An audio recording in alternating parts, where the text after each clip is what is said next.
Tidak dirasa hari ini malam semakin cepat berlalu berganti pagi. Koko ayam pun bersaut-sautan menyambut indahnya pagi. Seperti biasa sesudah subuh, ibuku selalu bangun untuk membuatkan sarapan layaknya emak-emak pada umumnya dan disusul aku yang bangun. Aku pada waktu itu sangat sering bangun pagi, hampir setiap hari bersamaan dengan ibuku. Ayahku yang tidur di bawah dibangunkan oleh ibuku, disuruh pindah ke atas menemani aku yang sudah terjaga. Saat pukul 7, ayahku seperti biasa mencari nafkah, berangkat kerja di depan rumah setelah selesai sarapan. Pekerjaan ayahku ini adalah di mebel. Dia menjadi salah satu yang paling mahir dalam urusan pertukangan daripada yang lain. Maklum sudah lama juga ayahku menekuni pekerjaan itu. Jadi tidak heran jika ayahku tidak masuk kerja sehari saja. Bosnya yaitu Cak Lis merasa kebingungan.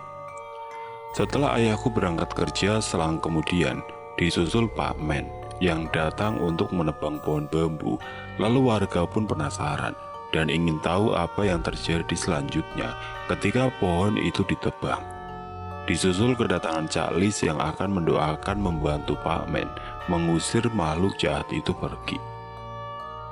Dengan dimulainya membaca doa pengusir jin, Pak Men memulai penebangan.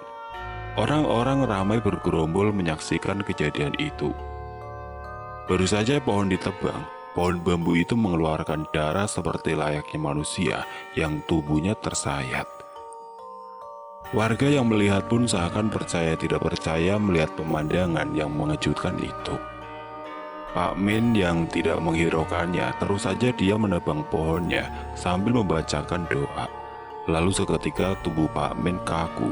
Dia memegang lehernya kuat-kuat, seakan ada yang mencekiknya, sampai mata Pak Min pun melotot, menahan rasa sakitnya. Pak Min berusaha melepaskan cengkraman itu, tapi cengkraman itu malah semakin kuat mencekik leher Pak Min. Cak Lis pun yang melihat semua itu langsung membaca doa pengusir jin. Ternyata kekuatan makhluk itu sangat besar, sehingga Cak Lis pun tidak sanggup, karena dari mulutnya memuntahkan darah. Lalu Cak Lis tidak sadarkan diri. Disusul dengan suara Pak Min yang merintih kesakitan karena cekikan Mbak Kunjung. "Jangan ganggu aku, kalau kamu tidak mau aku habisi," tantang Mbak Kunjung. "Matiku hanya Gusti Allah yang mengatur, bukan kamu iblis jahat. Tempatmu bukan di sini," jawab Pak Min dengan nada yang tinggi dan berani. Saat itu hanya Pak Men yang bisa melihat dan berkomunikasi dengan makhluk itu. Lainnya hanya menonton, karena makhluk itu tidak akan menampakkan dirinya hanya pada orang digendakinya saja. Dengan marahnya iblis itu melotot matanya yang dipenuhi cairan darah hampir menyentuh wajah Pak Min. Kulitnya yang melepuh serta bernanah menimbulkan bau busuk yang teramat sangat di indera penciuman. Lalu makhluk itu menggeram dengan keras. Kemarahannya memuncak mendengar perkataan Pak Min, dan dia merasa tidak terima karena dianggap Pak Min telah mengusik ketenangannya. "Akan aku ambil ragamu beserta nyawamu, manusia yang tidak punya takut," geram makhluk itu.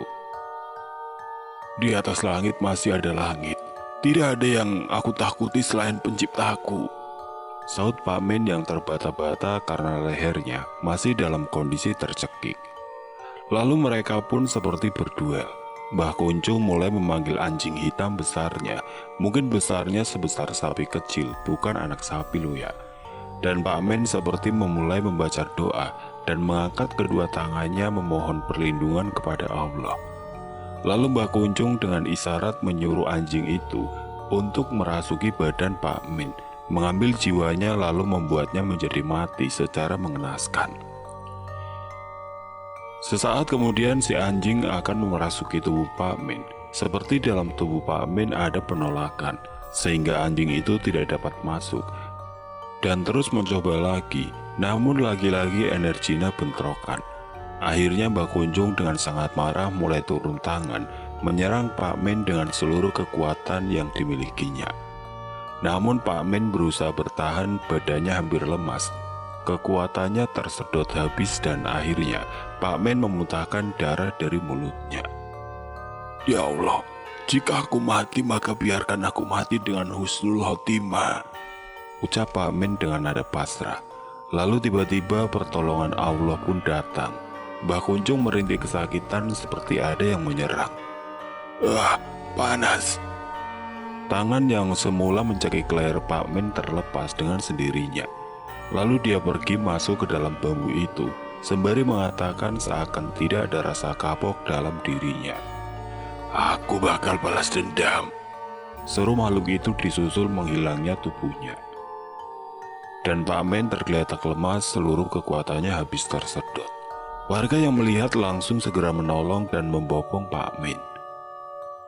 Penebangan dilanjutkan besoknya lagi, karena sekarang dirasa tidak mungkin juga, waktu juga sudah menjelang sore. Mbah Kunjung ini menurut penuturan guru besar Pak Men, bukan sekedar setan atau makhluk astral biasa. Dilihat dari tingkat ilmunya, dia seperti guru dari para lelembut, atau bisa disebut sebagai iblis yang pangkatnya bukan setan lagi. Lalu setelah kasus Pak Men setelah maghrib pergi ke rumah guru besarnya di daerah N.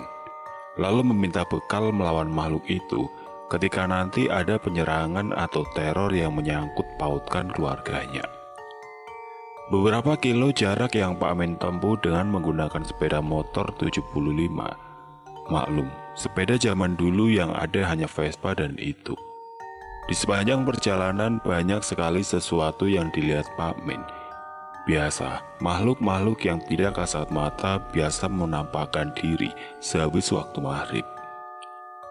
Sekejap pandangan Pak Men seperti melihat sesuatu yang mencengangkan. Seketika itu juga Pak Men menghentikan sepeda motornya dan parkir di tepi jalan yang tanpa diterangi satu lampu pun. Hanya lampu sepeda bisa menolongnya saat itu. Betapa terkejutnya Pak Men ketika ada bayangan di belakangnya, mungkin jaraknya sekitar 4 meter dari dia memarkir motornya. Ternyata anjing hitam besar peliharaan Mbah Kunjung mengikutinya dan menjadi mata-mata kemana Pak Men akan pergi.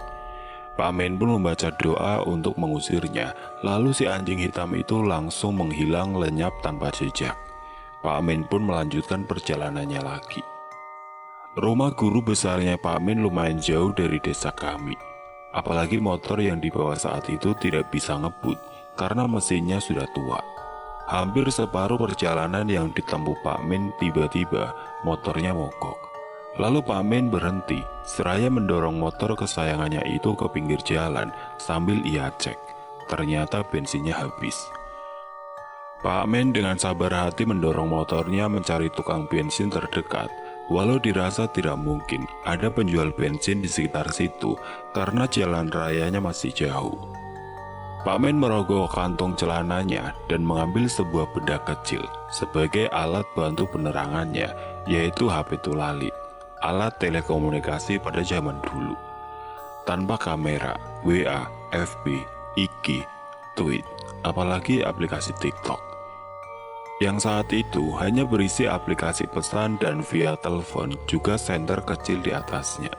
Tidak seperti sekarang HP banyak yang canggih-canggih, bahkan kamera yang wajahnya terlihat jelek bisa dibuat menjadi ayu. Jerawat yang memenuhi wajah bisa dihapus oleh kamera canggih itu. Lalu Pak Men menemukan satu warung kecil seperti warung kopi yang dijaga oleh seseorang perempuan setengah baya yang lebih tua darinya, yang kebetulan juga berjualan bensin ecer. Mungkin zaman dulu harga sekitar 5.000 atau 6.000-an. "Bu, beli bensin 1 liter ya," ujar Pak Men. Tanpa ada jawaban, ibu itu keluar berjalan agak membungkuk melayani Pak Men.